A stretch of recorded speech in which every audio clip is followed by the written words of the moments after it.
Très bien, donc on est parti pour le 7e épisode de Elles osent entreprendre et aujourd'hui j'ai la joie de recevoir Khadija avec moi. Donc je te remercie d'avoir accepté mon invitation Merci à pour toi de pouvoir m'inviter. échanger et parler de ton parcours. Avec plaisir. Merci à toi. Donc comme la coutume le veut, est-ce que tu peux te présenter comme tu as envie pour les personnes qui ne te connaissent pas? Alors, avec plaisir. Donc, je m'appelle Khadija Sabri. Je suis dirigeante de cabinet Infinity Conseil Expertise. Je suis experte comptable, commissaire aux comptes, experte en gestion de patrimoine. Je suis entrepreneuse, je suis repreneuse, je suis femme, je suis maman de 2 enfants. J'ai 42 ans. J'ai 2 cabinets, un à Saint-Amand-les-Eaux que j'ai repris et un à Lille que j'ai créé. Mon équipe, elle se compose de 16 collaborateurs et on est spécialisé dans tout ce qui est accompagnement des créateurs, des entrepreneurs et l'accompagnement aussi stratégique des TPE et des PME. Ok, Voilà. rien que ça. Rien que ça. Et aussi, je suis très engagée auprès de l'entrepreneuriat des femmes. J'ai impulsé le réseau Bouge ta boîte il y a 6 ans maintenant quand il y a eu le lancement national. Donc j'étais boosteuse du cercle Lille 1, donc le tout premier, le premier dans le Nord. Après Paris, j'étais la seule. Et aussi maintenant, je suis la boosteuse du cercle départemental de Bouge ta boîte. Et en dehors de ça, je suis engagée, comme j'aime bien, je suis passionnée par l'entrepreneuriat. Je suis intervenante auprès de la French Tech, d'incubateurs, pour donner en fait des formations sur le business model, sur la stratégie business, sur le business plan, sur les prévisionnels. Donc voilà, c'est ma mission. Ok, ouais. Et du coup, moi, j'ai eu la chance de te rencontrer justement grâce aux événements que tu organises De Bouge ta boîte. de Bouge ta boîte. Tout Ouais. à fait. Et du coup, maintenant, moi-même, je suis une bougeuse. Yes. Bienvenue dans Bouge ta boîte. Voilà. C'est une aventure à part entière, franchement. Donc, du coup, je suis contente aussi de pouvoir te présenter et de pouvoir faire rayonner aussi ce que tu as pu me faire, dont j'ai pu profiter, quoi, avec toi. Plaisir. Donc, avec plaisir. Du coup, ma question, comment tu es devenue entrepreneuse? Ouais. Et la deuxième question, pourquoi les chiffres? Pourquoi ce domaine-là? Pourquoi les chiffres? Alors, je vais commencer par là. Tu vois, donc, je ne l'ai pas dit à ma présentation, mais je suis originaire du Maroc. Donc, je suis née à Casablanca, j'ai grandi à Casablanca jusqu'à l'âge de mes 21 ans. Et je suis venue en fait en France pour faire mes études. Donc, pourquoi les chiffres? C'est tout simplement, j'étais très très très bonne à l'école, et donc majeure de promo à chaque fois. J'aimais beaucoup toutes les matières, donc que ce soit littéraire et scientifique, etc. Et en fait, à l'âge de 15 ans, au Maroc, on doit choisir au lycée quelle matière ou quelle orientation on veut être. Donc littéraire, scientifique ou technique. Alors quand on parle technique au Maroc, c'est par le contraire, c'est la France. Technique là-bas, c'est vraiment très select et réservé vraiment en fait à des élites. Donc pourquoi technique? Parce qu'en fait, je voulais avoir et la partie scientifique et la partie littéraire parce que j'aimais les deux. Et je voulais faire des grandes études. Donc, en cherchant un petit peu pour faire mon parcours scolaire, j'avais le choix entre 3, c'est pilote, chirurgienne et experte comptable. Donc pilote, j'ai vite arrêté parce que école militaire, etc. Donc, et moi au niveau hiérarchie, c'est pas ça. Chirurgienne, j'étais pas sûre de ma capacité à être dans ce poste, surtout que c'était beaucoup aussi scientifique, il n'y a pas le côté littéraire. Et expert comptable, quand j'ai regardé, vraiment ça touchait à tout. Et en plus de ça, ça me rajoutait des matières que je connaissais pas, comme l'économie, la fiscalité, la comptabilité. Et j'ai adoré en fait de voir le parcours. Je me suis vue en fait en expert comptable. C'est pour ça en fait j'ai choisi de faire le parcours d'expert comptable. Et au baccalauréat à Casablanca en 2000, j'étais première sur Casablanca.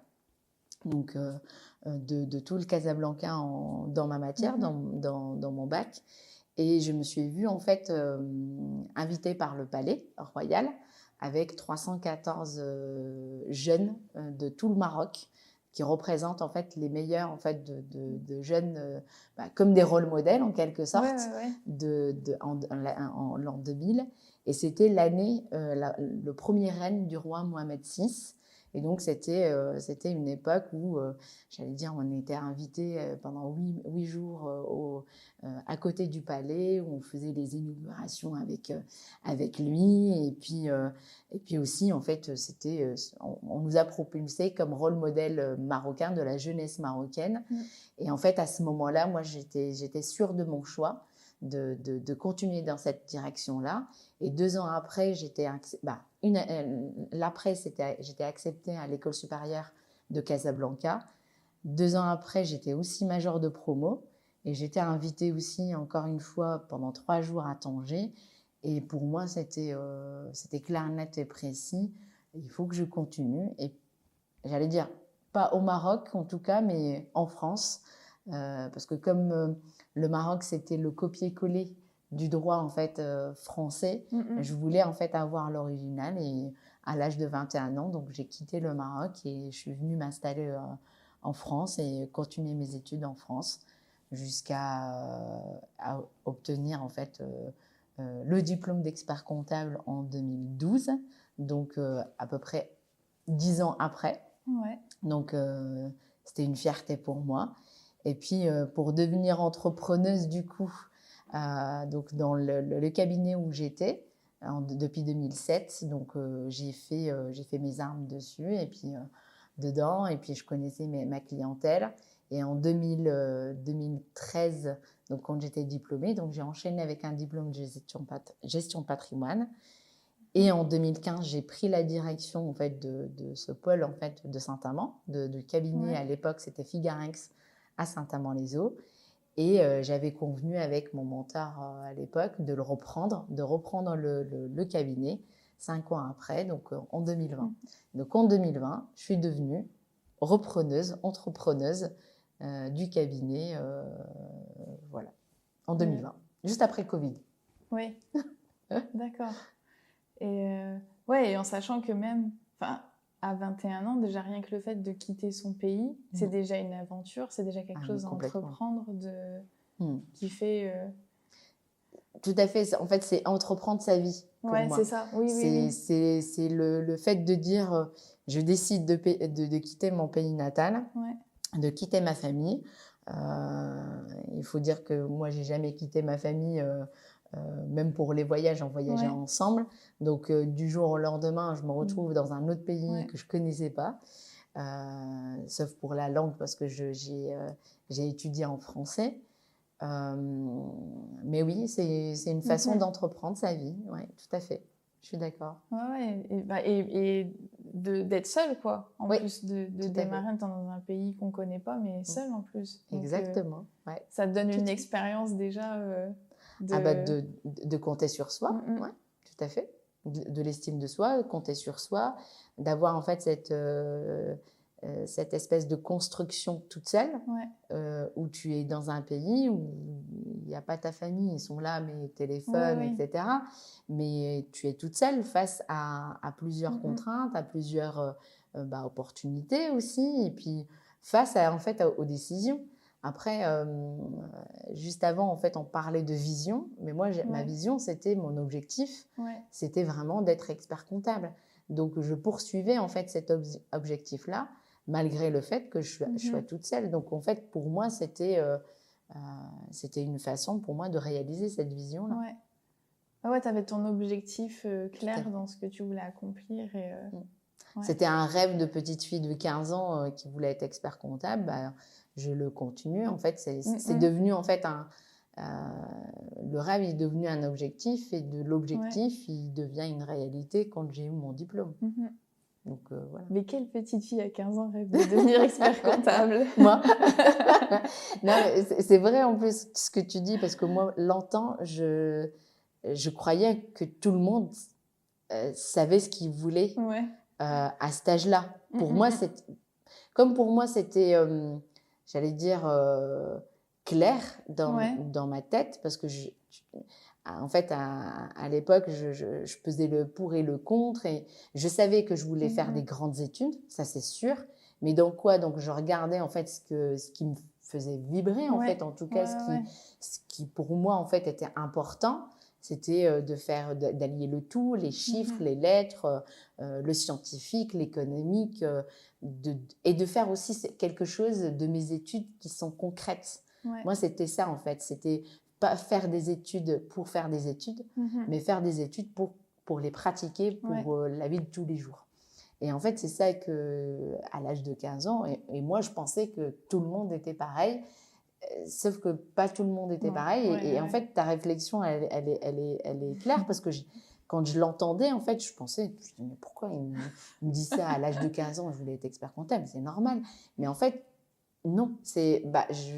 J'ai eu la chance.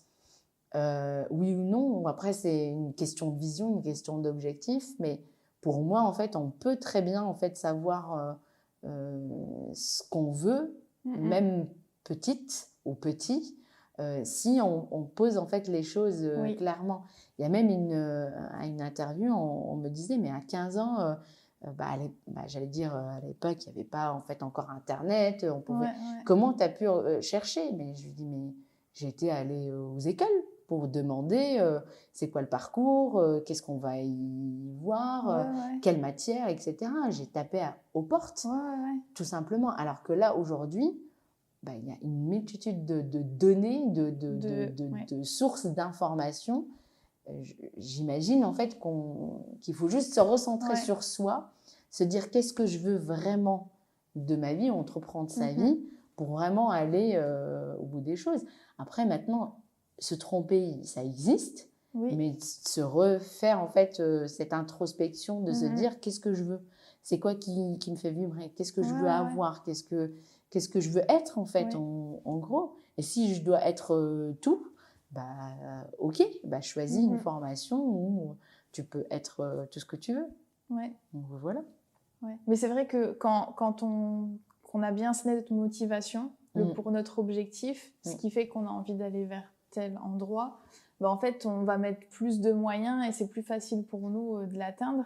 Mais c'est pas forcément évident de le conscientiser et d'arriver à se poser les bonnes questions. Et peut-être que tu as eu l'entourage aussi qui t'a aidé ou facilité sur ça, ou alors pas forcément. Écoute, ma famille, en fait, on est 3 frères et 3 sœurs. Et mes parents, c'est des autodidactes. Donc, ma mère, elle n'a jamais été à l'école. Mon père non plus. Il est autodidacte, il est entrepreneur. Il s'est construit tout seul. Et de 3 frères et 3 sœurs, il n'y en a pas un qui a fait comme l'autre. Donc, mais en fait, mon entourage, en fait, c'était... alors, mes parents, ils nous ont toujours éduqués dans cette espèce de principe de faire ce qu'on veut, mais le faire correctement et le faire jusqu'au bout. C'est-à-dire, peu importe ce que tu choisis comme étude ou de métier, fais-le jusqu'au bout et fais-le bien. Et en fait, c'est ça, en fait, la motivation, c'est... Moi, on m'a jamais dit non, celui-là, non, ou ton choix, tu l'as fait, mais il y a une réserve quelque part. Non, tu as choisi. Tu sais ce que tu veux, vas-y, mais vas-y jusqu'au bout. Mais fais-le bien. Et en fait, c'est ça, en fait, le leitmotiv, j'allais dire. C'est, par exemple, moi, mes frères, il y en a qui ont fait technique mécanique, électricité, littéraire, scientifique, biologique. Ma sœur, elle est dans le tourisme et moi, expert comptable. Donc, on a fait vraiment chacun un métier différent, mais pour autant, on est parti jusqu'au bout. Oui. Donc, autant bien choisir au départ et être sûr de soi. Parce qu'en tout cas, là, il y avait une consigne, c'était tu vas jusqu'au bout. Tu vas jusqu'au bout et tu le fais bien. Et puis voilà, après, nous, franchement, c'était cette éducation-là. Et que je donne aussi à mes enfants parce que je la trouve essentielle. Tu peux être ce que tu veux avec ce que tu as envie de faire. Et comme tu l'as dit très bien, quand tu choisis toi-même, en fait, la manière en fait dont tu veux être, bah, tu ne peux que suivre en fait cette vie-là. Après, ce que je dis, c'est pas grave si on se trompe. Oui. La vie, elle est faite comme ça. Et puis, c'est l'essentiel, c'est de savoir vraiment qu'est-ce que tu as envie de faire. Ouais. Vraiment. Mais d'où cette question vraiment essentielle, quoi. De base, que toi, tu as bien su poser et prendre le temps de chercher. C'est la fameuse question qu'on pose à tous les enfants, qu'est-ce que tu veux devenir plus tard? Mais en fait, quand tu la poses, bah, y en a qui disent je veux ça, je veux ça, je veux ça. Mais en fait, moi, quand on me la pose, c'était vraiment, en fait, vraiment, je me suis posé la question, mais véridique, qu'est-ce que je veux être plus tard? Qu'est-ce que je veux donner? Qu'est-ce que je veux ressentir aussi? Tu vois? Quand je te dis, j'ai choisi mes matières parce que j'avais envie de faire du pratico-pratique, c'est que moi, je voulais voir comment ils sont les maths. Tu vois, c'est comment ça se pratique. Pas les théories, mais pratiquer, quoi. Donc, pour moi, c'était ça. Ouais, et puis il y a rien de plus pratique en chiffres que là dans le domaine dans lequel tu es, quoi. Bah, ça, c'est le...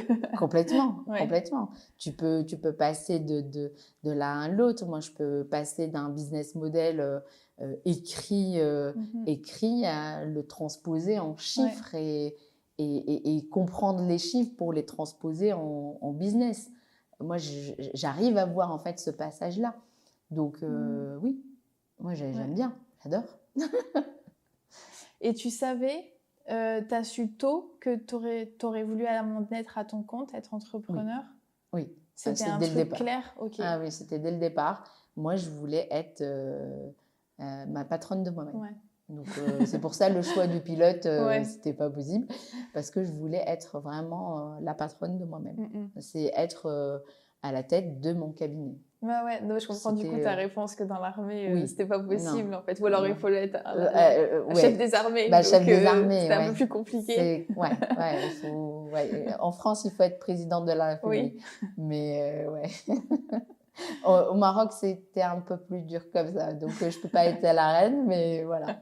Non, je voulais être patronne de moi-même. Je voulais être la chef et puis la dirigeante. Ouais. Parce que pour moi, c'est me créer moi et créer mon univers et créer mon cabinet, mon entreprise avec la façon dont je pense moi. Ouais. Voilà. Oui, et c'est ce que on ressent très tôt, même quand on va dans ton cabinet, c'est que ça te ressemble en fait. Que ce soit les lieux, les personnes que tu as choisies avec qui travailler, que c'est important pour toi. Tout à fait. C'est pas juste un cabinet d'expertise comptable ou de conseil, c'est que on sait que il y a ta patte en fait, il y a ta touche, c'est quelque chose de très humain, bien particulier. Merci pour ton retour. C'est un lieu de rencontre en fait. Pour moi, c'est ça l'ADN en fait, c'est de se dire tu viens mais tu rencontres en fait quelqu'un. Qui est là pour t'accompagner, être ton copilote en quelque sorte dans le business, mais tu le rencontres. Tu rencontres son équipe, tu rencontres lui, tu rencontres l'univers dans lequel il vit. Et en fait, moi, quand j'ai repris le cabinet, parce qu'avant, en fait, je le dirigeais, mais je le dirigeais de la façon de l'ancien dirigeant. C'est avec ma patte à moi, mais j'avais pas en fait cette liberté de faire. Et en fait, la première des choses que j'ai faites dans le cabinet, c'est vraiment de faire des travaux pour avoir en fait les couleurs que je voulais. Et en fait, j'ai laissé à peu près, j'allais dire 18 mois pour vraiment changer le nom du cabinet. Avant, c'était Figarex. Et c'est devenu au 1er janvier 2022 Infinity Conseil et Expertise. Donc, je voulais que ça me ressemble moi et aussi en fait le cabinet et l'équipe entièrement. Que ce soit imprégné de ton ADN, quoi. Tout à fait. Que ce soit tout à fait. C'est les couleurs, l'univers. Infinity, pour moi, c'est l'infini potentiel qu'on peut donner en fait à nos clients et à nos prospects, avec l'affinité que nous, en fait, humains, rencontres, famille, ambiance, que moi, c'est ça qui m'anime, quoi. Et ça, c'est un plus, de quand même d'avoir réussi à allier les deux, qui est le monde des chiffres, de la comptabilité, etc., qui est dans l'imaginaire collectif perçu comme quelque chose de très froid ou quelque chose de austère, compliqué, etc. Et d'avoir su en faire quelque chose d'accessible, d'humain, c'est ça. En fait, qui sert les gens. Exactement. Et pas l'inverse. Tout à fait. Et ça, c'est chapeau. Franchement, c'est... Merci beaucoup. Mais en fait, c'est ça, quand j'ai choisi mon métier, je choisis aussi la façon de l'exercer. Ouais. Parce que moi, j'adore mon métier. Pour moi, c'est une mission en fait à part entière. Parce que les entrepreneurs et les dirigeants, ils comptent sur nous. On est en quelque sorte le médecin généraliste ou les copilotes de business. Donc, pour moi, en fait, c'est le côté austère, pour moi, ne me va pas. Parce que si tu veux accompagner quelqu'un et t'es copilote et son bras droit ou tu fais avec lui, c'est une famille, c'est quelque chose en fait de rencontre, c'est un feeling aussi, tu vois. Donc et moi, pour moi, c'est mon métier, je l'ai vu comme ça et je le transpose comme ça dans mes cabinets et dans ma façon de faire en fait, en gros. Ouais, tu as vraiment une approche globale. Du coup, tu travailles essentiellement avec des entrepreneurs, mais autour de ça. Et je sais pas, moi, je ressens vraiment chez toi, c'est un amour de ce monde-là, en fait, de l'entrepreneuriat et de tout ce qu'il y a autour et de vouloir... c'est une passion. Oui. D'où aussi même les rencontres mensuelles avec Bouge ta boîte, etc. D'avoir... et pourquoi du coup ce truc-là? C'est quoi ce truc qui t'anime autour de ça Alors, moi je suis très famille. Je suis très ambiance. Et en fait, rester seule, pour moi, c'est... je peux pas. Ouais. Et en fait, le fait de voir en fait, des experts comptables qui sont derrière leur bureau, pour moi, c'est pas ça. Tu vois ce que je veux dire? On est entrepreneur. En fait, longtemps, en fait, je me suis... tu vois, même ma présentation, je le fais pas exprès, mais en fait, je privilégie d'abord dirigeante et après expert comptable que expert comptable d'abord. Pourquoi? Parce qu'en fait, pour moi, je me sens entrepreneur, dirigeante, expert comptable. Et pour faire ça, pour moi, en fait, il faut pas être seule. C'est avec les autres. Et avec les autres, c'est s'entourer en fait de ça. Et moi, les partages que j'ai de plusieurs entrepreneurs, alors de métiers différents, de compétences différentes, qui soient solopreneurs ou avec des salariés ou qui réalisent peu de chiffre d'affaires, mais des gros chiffres d'affaires, pour moi, c'est juste ces rencontres-là et le partage de connaissances, de savoir ou même d'un mindset. Pour moi, il est essentiel dans la vie de tous les jours d'un entrepreneur parce que ça t'ouvre l'esprit, ça ouvre sur le potentiel de ton entreprise. Parce que quand tu es là, en fait, tu es dans ton entreprise et t'es la tête dans le guidon dans ta prestation de service, ta production, ton produit, etc. Mais quand tu lèves ta tête et puis tu vois en fait les retours des autres, rien que par exemple quand on parle de communication face à une quinzaine ou vingtaine d'entrepreneurs, il n'y en a pas une qui fait comme l'autre. Et en fait, toi, en tant qu'entrepreneur, tu prends ce qui est bien chez les autres pour dire est-ce que ça s'applique chez moi ou pas. Et c'est une forme en fait de croissance parce que tu t'améliores. Ça te rassure de ce que tu fais ou ça te renvoie en fait l'effet miroir comme quoi, ah, attends, je ne fais pas quelque chose de bien, je vais m'inspirer des autres pour faire quelque chose de meilleur. Et en fait, c'est toujours ce plus, cette croissance qui est enrichissant en quelque sorte. Et si tu restes en fait derrière ton entreprise et toute seule ou tout seul, pour moi, en fait, ça a pas, tu peux pas croître, tu peux pas évoluer si tu veux. Et même si tu veux pas évoluer, améliorer ton chiffre d'affaires, mais juste améliorer en fait comment tu fais. Rien que, par exemple, si je parle pas d'entreprise, mais rien que sa propre connaissance de soi, c'est de se dire, j'ai plus confiance, j'ai plus de visibilité, j'ai mon estime de soi. On a fait en fait les ateliers avec les rôles modèles. Ouais. Tu vas me dire, mais c'est quoi le rapport avec l'entrepreneur? Mais rien que ça, pour moi, en fait, ça t'ancre en fait dans ton esprit de dire, je m'inspire des rôles modèles et j'incarne en fait mon propre rôle modèle parce que je le suis. Et rien que ça, il y a la confiance de soi, il y a l'estime de soi qui permet en fait d'avancer dans la vie de tous les jours, parce que l'entreprise, c'est pas un fleuve tranquille, c'est aussi des hauts et des bas. Tu recrutes, tu manages, tu peux faire des erreurs, tu peux te relever. Et en fait, si tu n'as pas j'allais dire ces bagages-là ailleurs, bah tu l'as pas, parce qu'on n'est pas formé à tout faire. Un entrepreneur n'est pas formé à tout. Par exemple, moi, expert comptable, j'ai fait 8 ans d'études, mais je ne suis pas formée à tout. Je n'ai pas vu la communication, je n'ai pas vu de management, je n'ai pas vu la gestion d'entreprise, en quelque sorte, en tant qu'entrepreneur. Mais là, oui, là, tu découvres un monde nouveau, tu découvres en fait le pratico-pratique.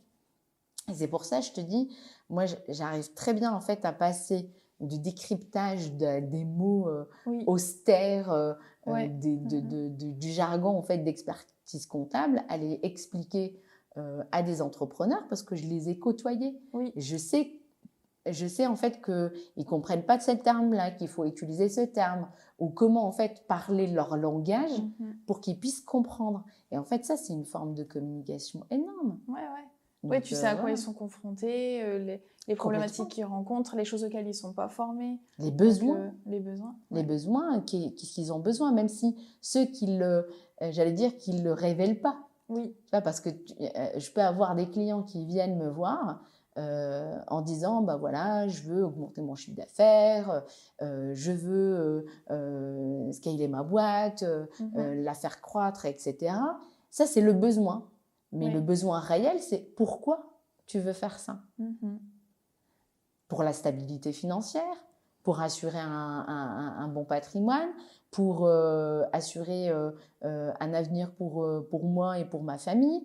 Tu vois, ça, c'est les besoins après, j'allais dire. Mais si je me contente dans ma vision expert comptable, je vais voir que chiffre d'affaires, marge, bénéfice, trésorerie. Mais non, mais moi, je m'intéresse à d'autres choses, d'autres besoins. La stabilité financière, la stabilité familiale, un besoin de reconnaissance pour soi. Tu vois, il y a plein d'autres besoins que tu peux révéler qu'en rencontrant en fait, d'autres dirigeants, quoi. Oui, et puis en plus, si tu mets le doigt sur le fond du pourquoi au départ, tu peux répondre du coup à solutionner la question d'une façon différente que la personne pensait que c'était d'une certaine façon, alors toi tu vas pouvoir proposer autre chose une fois que tu as le vrai pourquoi en fait. Je disais exactement, parce qu'en fait, si tu veux, ça rejoint en fait à ce qu'on disait au départ, c'est que quand tu sais vraiment le fond de ton objectif, le pourquoi tu veux le faire, ben, tu vas, en fait, tu connais tes objectifs, tu connais ton plan et tu vas aller beaucoup plus vite que quand tu ne sais pas en fait exactement le besoin, parce que augmenter ton chiffre d'affaires ou faire de la croissance, si tu ne sais pas le pourquoi tu le fais, tu ne peux pas en fait déterminer ta vision, tes objectifs et ton plan d'action. Et une fois que tu connaisses en fait le pourquoi, c'est comme tous les prospects, les créateurs, je leur dis, mais pourquoi tu veux créer? Après, ils s'étonnent en fait de leur poser cette question, mais pourquoi tu veux créer cette entreprise? Pourquoi tu veux créer dans telle niche? Et ça, en fait, tant qu'on ne sait pas, on ne peut pas en fait avancer plus vite. Ouais, c'est vrai. Et ça, c'est quelque chose d'où l'intérêt de l'intelligence collective et de se voir et de se réunir. Et c'est aussi un des gros points forts de l'entrepreneuriat féminin, c'est que les femmes aussi, elles ont plus de facilité à parler de certaines choses entre elles et à débloquer certains pourquoi et d'en parler, de communiquer sur ça. Et d'où aussi l'intérêt aussi de ces réunions qui ont cette force aussi et cette particularité qui sont très utiles. Et sur ça, c'est vrai que, comme tu disais, l'entrepreneur, on doit gérer plein de choses. On n'est pas spécialisé en tout, mais d'un seul coup, on doit devenir des spécialistes en tout. Et du coup, d'où l'intérêt de bien savoir se poser les bons pourquoi et les bonnes questions pour ensuite être bien orienté et prendre d'autres, en fait. Donc, oui, tout à fait. Tout à fait. Et tu disais bien, parce qu'en fait, si tu veux, dans des réunions d'intelligence collective, quelles qu'elles soient, elles sont bien parce qu'en fait, ça prend conscience qu'il y a une problématique déjà. Ouais.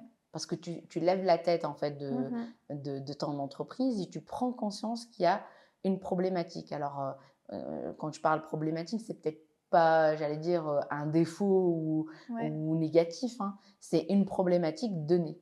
Et le fait de la soulever, là, c'est la première étape de la résolution, si tu veux. De la soulever et de partager entre des entrepreneurs. Peut-être qu'ils ont eu déjà en fait le cas et qu'il y a un partage d'expérience. Bah, tout de suite, tu trouves la solution. Alors que quand tu es toute seule, bah, tu as beau chercher, tu n'es pas spécialiste forcément de la chose, mais tu te dis, il faut que je me spécialise, mais je ne suis pas spécialiste, donc tu perds ton temps. Alors que là, en fait, tu rencontres des personnes, il y en a qui sont plus avancées que toi, et tu peux leur demander en fait conseil. Et qui peuvent, en fait, si eux ne le font pas, bah, ils peuvent te mettre en relation avec des personnes vraiment qui vont te faire gagner du temps à le faire pour toi. Et c'est ça, en fait, qui est génial dans le partage. Mais peu importe, j'allais dire, le réseau, encore plus, en fait, un réseau d'entrepreneuriat des femmes. Parce que, comme tu dis, en fait, on partage des choses qu'on ne peut pas partager ailleurs parce que, en fait, moi, ce que je vois, c'est qu'on s'identifie les unes des autres. Et en fait, on n'a pas ces barrières de dire non, en fait, tu vas me comprendre parce que on s'identifie. On a pratiquement les mêmes problématiques. Des fois pas, mais on a pratiquement les mêmes problématiques. Ou des fois, d'autres sont passées par là. Elles ont du coup trouvé telle solution. Du coup, elles vont savoir proposer et dire ah bah ok, tout à fait. Et essaye ça ou passe par là. Ou alors moi, je suis passée par ça, je l'ai résolu comme ça.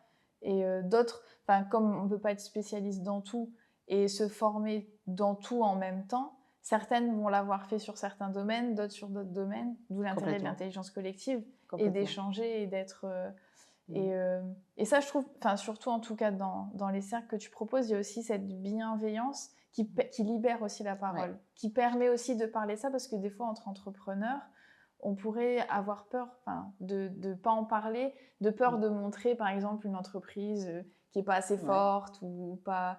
Voilà, qui doit ne voir aucune faille. Et là, de dire, bah, ok, sur ça, j'ai besoin d'un coup de main sur tel domaine, quoi. De m'améliorer sur ça ou d'avoir une réponse à telle chose. Moi, je sais que ça m'est déjà arrivé aussi, que rien que le fait de poser la question devant tout le monde, sur le coup, je disais, ah bah, j'ai trouvé la réponse, en fait. Ça y est. Mais que toute seule, ça faisait peut-être 2 semaines que je me cassais la tête, mais de le verbaliser et d'en parler permettait de dénouer en fait la problématique. T'as clairement en fait mis le mot, c'est verbaliser. Tu vois, c'est verbaliser le pourquoi, verbaliser en fait ta demande, verbaliser le besoin. En fait, tout vient de là. Une fois que tu l'as verbalisé, en fait, tu trouves toute seule la solution. Mais il faut le verbaliser. C'est ça qui est le plus dur. Et en plus, j'aime beaucoup l'aspect que tu proposes aussi à chaque fois, c'est à la fin de garder parce que c'est bien d'avoir de la bienveillance, etc., d'être dans l'écoute, mais il y a toujours cet objectif de garder le cap et de dire, ok, toi aujourd'hui, tu as besoin de quoi comme ton coup de boost? Ce que tu proposes à chaque fois, de garder, d'être focus aussi sur les objectifs et de dire, voilà, c'est pas juste des femmes qui se réunissent pour parler, machin, on garde l'esprit visé sur l'objectif en disant aujourd'hui, voilà, de quoi tu as besoin pour faire utiliser ce réseau et que ce soit du concret. Complètement. Donc, en fait, au-delà de la présentation, de se présenter et de présenter son activité, donc là, c'est sortie de zone de confort pour dire qui je suis et quel projet je porte.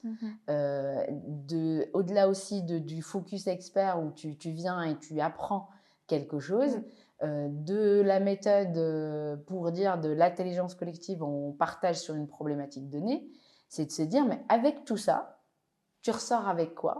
Et qu'est-ce que tu as besoin là, vraiment réellement, en coup de boost? Qu'est-ce que tu as besoin que nous, on te donne comme aide, comme conseil, comme rencontre, comme contact? Mais tu restes en fait focus sur ton business aussi. Tu viens, tu apprends, tu t'inspires et tu restes focus sur ton business. Tout ça, en fait, tu le ramènes à ton business. Tu ouvres et tu ramènes. Et ça, pour moi, C'est ce qu'il faut faire. Et c'est très fort aussi parce que pour les femmes à qui souvent on n'ose pas demander ou dire je veux ça ou je veux ça, là ça permet de verbaliser devant tout le monde et de dire je veux ça, j'ai besoin de ça en fait. Exactement. Donc, parce qu'en fait, moi la première, nous avons en fait cette espèce de sentiment, le moi parfaite, ou le moi fort, soit fort, et qu'on n'ose pas demander. Et en fait, le fait de dire j'ai besoin d'eux, on exprime, on verbalise en fait notre demande. Pour moi, c'est très dur de le faire, mais en fait, c'est pour ça, en fait, quand tu le verbalises, bah, tu sors de ta zone de confort et pourquoi tu ne demandes pas, en fait? Tu vois ce que je veux dire? Oui, au contraire. C'est ça. Mais ça permet aussi de se mettre soi-même en posture de... Même si c'est pas quelqu'un qui va le donner, je vais aller le chercher, en fait. Exactement. Et je vais pas me sentir illégitime d'aller le prendre et d'aller le chercher. Bien sûr. En fait, il n'y a personne qui va juger ta demande. La seule chose que tu vas avoir comme réponse, c'est répondre à ta demande, tout simplement. Donc, ouais. Bon, on fait pas de la pub pour Bouge ta boîte, mais c'est forcément dans l'entrepreneuriat féminin, des différents réseaux que j'ai pu tester, que ce soit féminin ou pas, c'est l'un pour lesquels je trouve qu'il est le plus pertinent, qui prend les forces des femmes en fait. Exactement. Dans ce secteur-là, pour vraiment en faire une plus-value, une force. Tout à fait. Et en fait, c'est celle qui, alors que ça soit, en fait, l'idée de base, c'est de dire en fait que ça soit dirigeante femme ou dirigeante homme, c'est plutôt en fait les femmes qui n'osent pas, mais de sortir en fait, d'aller à la rencontre d'autres dirigeants, alors que ça soit bouge ta boîte ou pas bouge ta boîte, mais que de sortir de la zone de confort, de sortir du business pour en fait s'ouvrir à ce qui peut se faire en fait ailleurs. Et d'en prendre plein les idées, quoi. Et justement, en parlant d'entrepreneuriat féminin, toi, ton expérience personnelle et ton ressenti ou ton vécu en tant que femme entrepreneur, entre ce que tu as commencé et ensuite maintenant, ce que tu en as pensé, quoi, ce que tu as vécu, tout ça, ça fait quoi d'être une femme chef d'entreprise et de créer? Alors, comme je disais, en fait, c'est marrant que tu me poses cette question, on me l'a posée, mais on m'a posé en fait dans une autre interview, mais spéciale expert comptable, on m'a dit c'est quoi pour toi être la seule associée, la seule dirigeante d'un cabinet et d'être entrepreneur et de créer... Alors, je t'avoue que en fait, avant cette question-là, je me la suis jamais posée. Tu vois, comme question. Pour moi, c'est tellement naturel, tellement normal, parce que comme je te dis, j'ai toujours voulu être ma patronne. Donc, en fait, d'arriver à là, en soi, en fait, là, je me rends compte que c'est une réussite. D'accord? Mais en fait, en soi, pour moi, c'est une réussite dans la mesure où j'ai réalisé mon objectif. Mais que je sois, par exemple, j'allais dire, femme, chef d'entreprise, dirigeante, et qui puisse être la seule associée d'un cabinet, en fait, si tu veux, quand je mets bout à bout, je me dis, ah oui, quand même. Ah oui, c'est bien. Tu vois ce que je veux dire? Mais en fait, dans le fil de ma vie, c'était tellement naturel parce que pour moi, c'était un objectif qu'il faut que je réalise. Point. Mais en fait, de le dire, en fait, femme ou pas femme, en fait, je vois pas la différence. Tu vois ce que je veux dire? Là, par exemple, je te dis, mon mari, c'est un entrepreneur, il est dirigeant de 3 boîtes. Et en fait, quand on parle de chef d'entreprise à chef d'entreprise. Donc, que je sois femme ou lui homme, pour nous, il n'y a pas de différence. Donc, on discute de la même manière. Tu vois ce que je veux dire? Et il a un profil complètement différent du mien, mais en fait, on est complémentaires et en fait, on discute de business, que ce soit le sien, le mien ou les business des autres, mais de façon, j'allais dire, normale. Ouais, tu l'as intégré comme étant une norme. Exactement. Donc, tu n'as pas eu de biais qui font que ça a généré des croyances limitantes qui auraient pu t'empêcher. C'est comme la citation ils ne savaient pas que c'était impossible, du coup ils l'ont fait. Eh ben, t'as juste foncé en disant c'est la norme en fait que je sois comme ça. C'est exactement ça, c'est pareil en fait. On me dit oui mais t'avais pas peur de venir en France toute seule et en fait de réaliser en fait non. Et pareil, on m'a déjà posé la question sur en fait, tu as intégré des réseaux, etc. C'est quoi ta sortie de zone de confort? Mais je dis, en fait, je ne la vois pas comme sortie de zone de confort. Tu vois ce que je veux dire? Ouais. C'est que pour moi, c'était naturel. Je voulais aller là. J'y étais. J'y suis allée. Puis, voilà. Tu vois ce que je veux dire? Ouais. C'est pareil, on me dit, oui, mais comment c'était venu de reprendre le cabinet? En fait, je lui dis, mais moi, quand j'ai fait mon entretien d'embauche en 2007, c'était clair, net et précis. Je deviens expert comptable, je reprends le cabinet. Pour moi, c'était un truc normal, la suite logique de mon parcours. C'était ta vision quand tu parlais voilà, de vision. Exactement. C'était la suite logique de me poser en fait la question. Tiens, je suis femme et je vais reprendre toute seule. C'était pas ma question. On me la renvoie comme question, mais moi à ce moment-là, c'était pas la question. Et même, j'allais dire, parce que c'était pendant le Covid, moi j'ai signé le compromis de rachat de mon cabinet en janvier 2020. Donc mars 2020, il y avait Covid. Donc mon ancien patron, il m'appelle, il me dit Khadija, est-ce que tu es sûre tu vas continuer en fait à reprendre? Et moi, dans ma tête, je dis oui, je vois pas le rapport. Le 1er juillet 2020, c'est le 1er juillet 2020. J'ai tout fait pour que, en fait, alors, pour te dire, le 25 décembre 2019, tous les dossiers étaient prêts. Donc, dossier banque, dossier création de ma boîte qui reprend, tout était prêt pour ce 1er juillet 2020. Donc, qu'il y avait le Covid ou pas Covid, pour moi, c'était pas une contrainte. C'était pas un blocage, c'était pas un obstacle. Parce que mon objectif, c'était ce 1er juillet 2020, je signe, je deviens repreneuse, directrice, dirigeante du cabinet. Point. Il n'y avait rien qui pouvait en fait m'enlever de ce... C'était ça l'objectif, point barre. La cible était verrouillée. C'est tout. Mais je te raconte, tu me parlais d'anecdotes, je te raconte une anecdote pour ce 1er juillet 2020. C'est qu'une semaine avant, mon mari était très très malade. Et en fait, on pensait au Covid. Mais ce n'était pas Covid, mais il était très très malade. Et en fait, une semaine avant, donc il fait des analyses, il fait des tests, etc. La veille, il fait des analyses. Et le jour, le 1er juillet 2020, donc moi, je m'en vais au cabinet, je suis la dirigeante, je signe mes papiers d'acter en fait la reprise. Le médecin traitant m'appelle, il me dit « Khadija, prends ton mari, c'est urgent, il faut que tu ailles aux urgences. C'est très, très, très, très grave ce qu'il a. » On ne sait pas ce qu'il a, mais c'est très, très grave. Et en fait, moi, je suis arrivée à 8h30. 9h, je signe les actes. 9h30, en fait, je prends mon mari. Il est dans le bureau. Il est dans le canapé.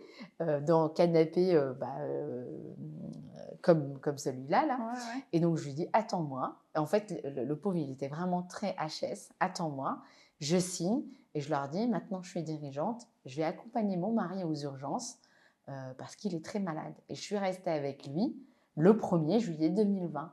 Donc en fait, si tu veux, pour moi, quand tu es focus sur un objectif et que ça devient ton plan, alors tout autour, pour moi, tu vois, ça ne peut pas être un obstacle, tu vois. Ça l'est, en fait, tu le prends, tu le verbalises comme quoi c'est quelque chose, c'est une contrainte, mais c'est une contrainte qui ne peut pas te dévier en fait de ton chemin.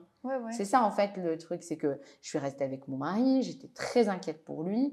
On a appris qu'il avait la légionellose, c'est une maladie très très rare. Heureusement, ce n'était pas le Covid à ce moment-là. Il est resté pendant 10 jours à l'hôpital, j'y allais souvent. Et à côté de ça, je m'occupais de mes 2 enfants. Et à côté de ça, c'était mon cabinet, c'était le moment en fait où il y a changement de directeur, changement de direction, et donc moi, je devais être là, les clients aussi. Et donc, et oui, c'est fait. Alors, je ne dis pas que c'était facile, parce que j'ai l'impression que quand je parle, c'est facile. Non, c'était pas facile du tout, mais tu le fais parce que c'est la réalisation de ton objectif. En tout cas, moi, c'était la réalisation de mon objectif à moi. Tout autour, certes, tu sais qu'il y a des bâtons, il y a des obstacles, il y a de tout, mais quand tu restes focus sur une vision, bah, je pense que tu dépasses en fait tout ça. Bah, en tout cas, moi, j'ai dépassé tout ça. Voilà. En fait, c'était ton chemin. C'est mon chemin. Et quels que soient les obstacles, ils font partie du chemin, en fait. Ils font partie du chemin. Tu le traites un par un. Tu le traites comme ils viennent. Et c'est OK. Et dans ce cas-là, comment tu fais pour gérer les personnes qui parfois... Parce qu'il y a des gens qui ont des insécurités. Et de voir que nous, on n'en a pas et qu'on reste focus sur l'objectif. Et de toujours de dire, oui, mais non, mais regarde ça et ça, ou ça n'ira pas, ou ça. Comment on gère, en fait, ces gens-là? Alors, moi, je dis souvent, il n'y a pas que des problèmes, il y a aussi des solutions. Quand il y a un problème, il y a des solutions. Pour moi, c'est ma vision de la vie, si tu veux. Gérer des personnes comme ça, oui, j'en ai géré, que ce soit des prospects ou des clients qui ne sont pas rassurés, qui arrivent, en fait, il y a des personnes où ils sont ultra sûrs et certains, où là, en fait, moi, je dois mettre des limites, ou des limites, c'est pas avec des limites, mais des garde-fous pour dire, alors, il y a des zones de risque, attention à ça, mais une fois qu'on les a limitées, on sait les contourner, ou on sait en fait les affronter.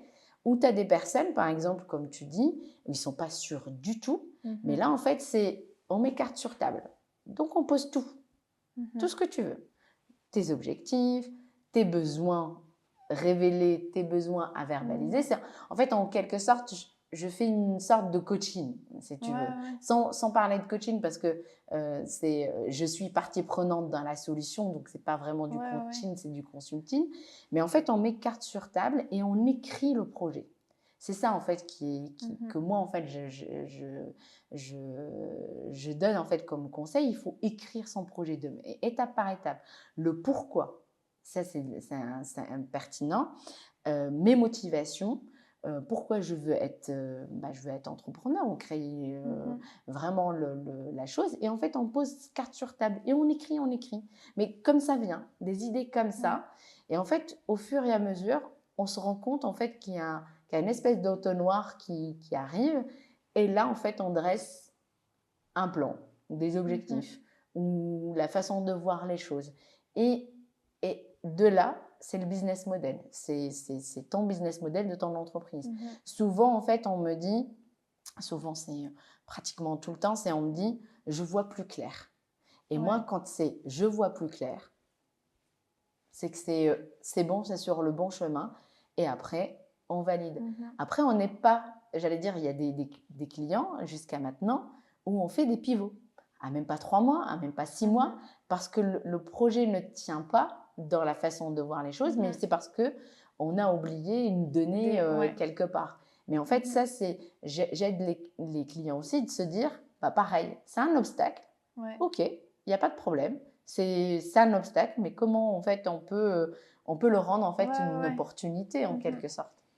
Et c'est très bien que ça arrive des obstacles comme ça, parce que ça montre aussi ta détermination du projet, ça montre là où tu veux aller, et ça montre aussi qu'à un moment donné, il faut se dire, je l'accepte comme obstacle et comment je fais, est-ce que je recule ou est-ce que je continue? Et si tu continues, ça veut dire que c'est OK. Et tu vois, par exemple, pour te dire la leçon que j'ai apprise de mon anecdote avec mon mari, c'est que maintenant je suis devenue dirigeante, mais il ne faut pas que j'oublie aussi que j'ai une vie de famille, que c'est cet esprit de famille que je veux conserver, et que je transpose dans ma famille et dans mon cabinet en entier.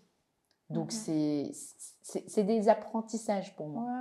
Oui, et que l'entrepreneuriat, c'est aussi pouvoir créer son environnement de travail, la façon dont on veut travailler, quoi. Tout à fait.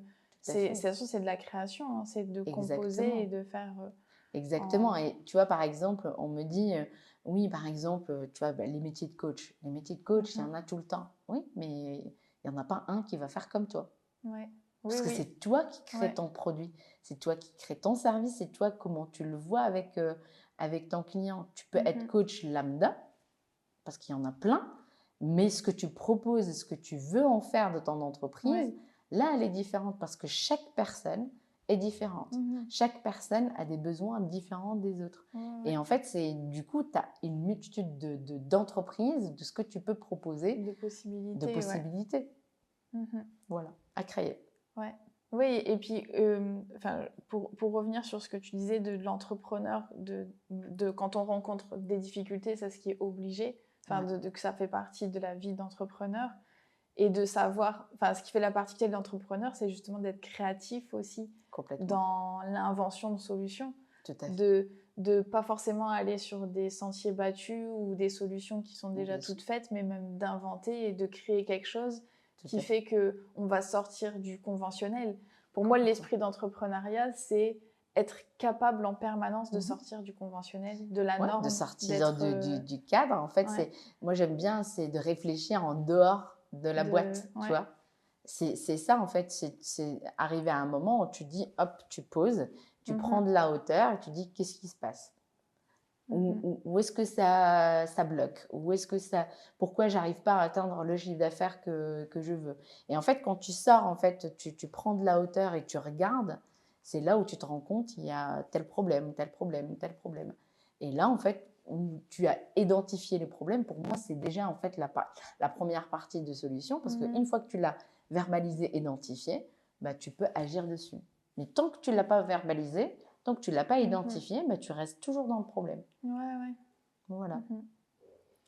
Et justement, ton approche bien particulière par rapport à l'entrepreneuriat, qui fait que tu as une approche bien particulière sur l'expertise comptable, du coup, de par ton vécu, etc., quelle est la personne qui t'a le plus inspiré, qui t'a le plus impacté? Moi, je dirais pas, tu vois, une seule personne, tu vois. Moi, la première personne qui m'a inspirée, c'est mon papa. Il était autodidacte et c'est pareil, en fait, il s'est construit tout seul. De orphelin, il a construit une famille. De personnes qui n'a pas été à l'école, il a su écrire et lire. Il était mécanicien depuis son petit âge, apprenti. Il est devenu, en fait, il a acheté sa première dépanneuse. Il est devenu entrepreneur. Pour moi, c'est une force incroyable et une inspiration mais incroyable. Il s'est construit. Il a construit son propre univers, sa propre famille, son propre univers. À lui tout seul, mais en partant de rien. Donc pour moi, c'était la source infinie d'inspiration. Après, au cours en fait de ma vie, j'ai des personnes, en fait, à chaque étape de ma vie, j'ai une personne qui m'a inspirée. Quand j'étais au cabinet, c'est mon ancien employeur qui m'a inspirée aussi de sa façon. Après, il y a une façon de faire que moi, je n'ai pas adoptée, mais il y a plein d'autres choses que... En fait, ce qu'on dit des rôles modèles, c'est qu'on prend en fait ce qui est bien et ce qui est bien pour nous. Moi, c'est ce que j'aime faire. À des moments, par exemple, pour Bouge ta boîte, c'est Marie-Éloi et plein d'autres choses. Et en fait, moi, j'ai plein de sources d'inspiration et je prends en fait le meilleur pour qui me convienne, moi. Pour te construire toi. Exactement. Au moment où tu es en train d'apprendre ça à cette période-là de ta vie. Tout à fait. À chaque fois que moi j'ai besoin, en fait, quand je regarde de ma vision d'auteur, qu'est-ce que j'ai besoin? Et je vais aller chercher des sources d'inspiration où je prends en fait un talent donné. Voilà. Ok.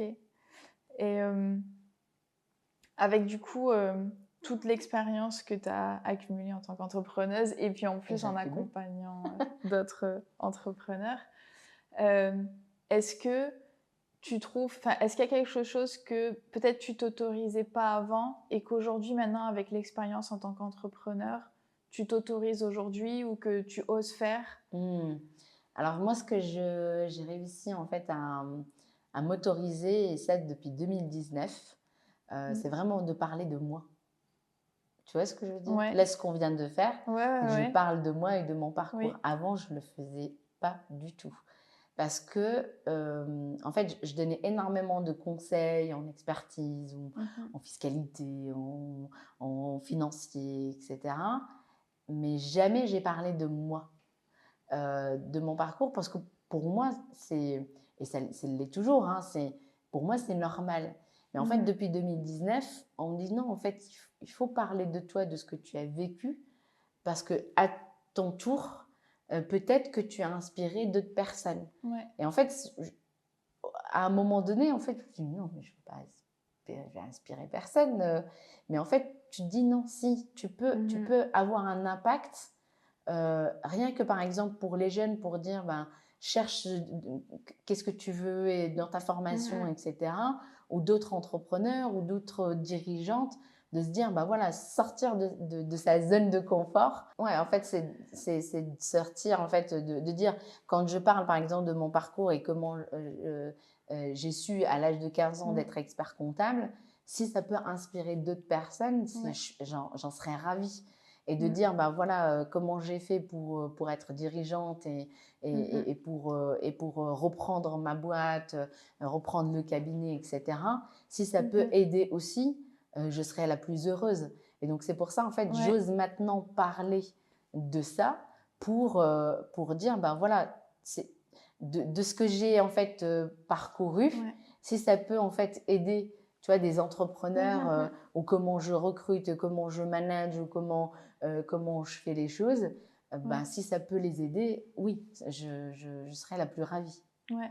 Et ça, je suis complètement d'accord avec ta vision sur ça. Et ben justement, moi, je trouve que c'est important que d'autant plus des femmes entrepreneuses puissent oser parler de leur parcours, oser se montrer, être visible, justement pour rendre accessible tous ces différents parcours et de montrer qu'il y a une pluralité aussi de façons d'être une femme et d'être chef d'entreprise et qu'on peut se l'approprier. Mais plus on donne accès à différents parcours et que c'est pas de l'orgueil et que c'est pas être dans l'ostentation du tout, que c'est vraiment pouvoir rendre accessible en fait ces différents modèles, parce qu'en tous les cas, se construire l'imaginaire prend à partir de choses qu'il connaît.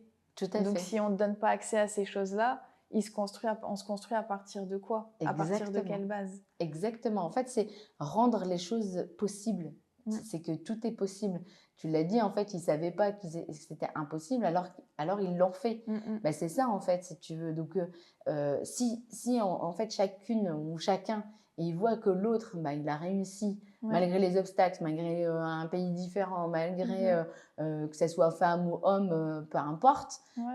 Quand on voit que c'est possible pour les autres, ben, en fait, la seule chose qui se dit, ben, pourquoi pas moi? Ou j'y vais parce que c'est possible. Tu vois ce que je veux dire? C'est dans ce sens-là. Voilà, c'est pour ça que je ose parler de moi pour et je t'en remercie. Merci on t'en beaucoup. remercie.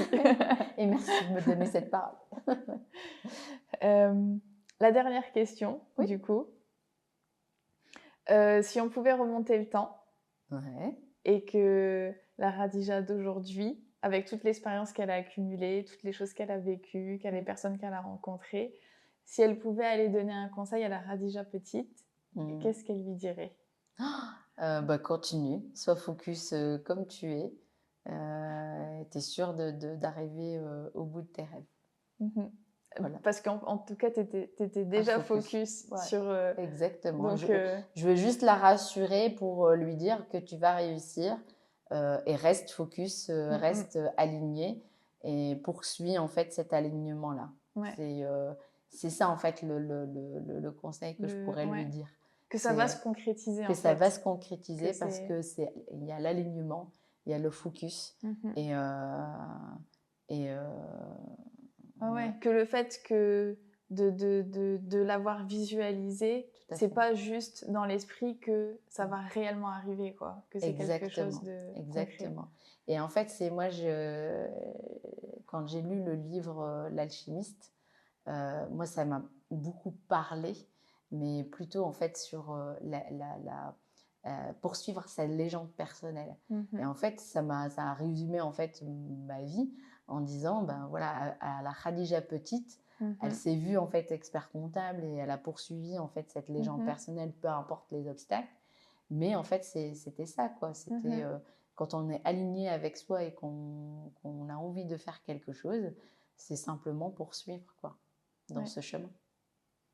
Voilà. C'est une belle leçon de fin. Magnifique. Voilà. Parfait. Pour résumer ton parcours, pour retenir une chose. Je te remercie en tout cas de tout ce que tu as échangé avec moi et du coup avec nous pour qu'on puisse en profiter. Avec plaisir.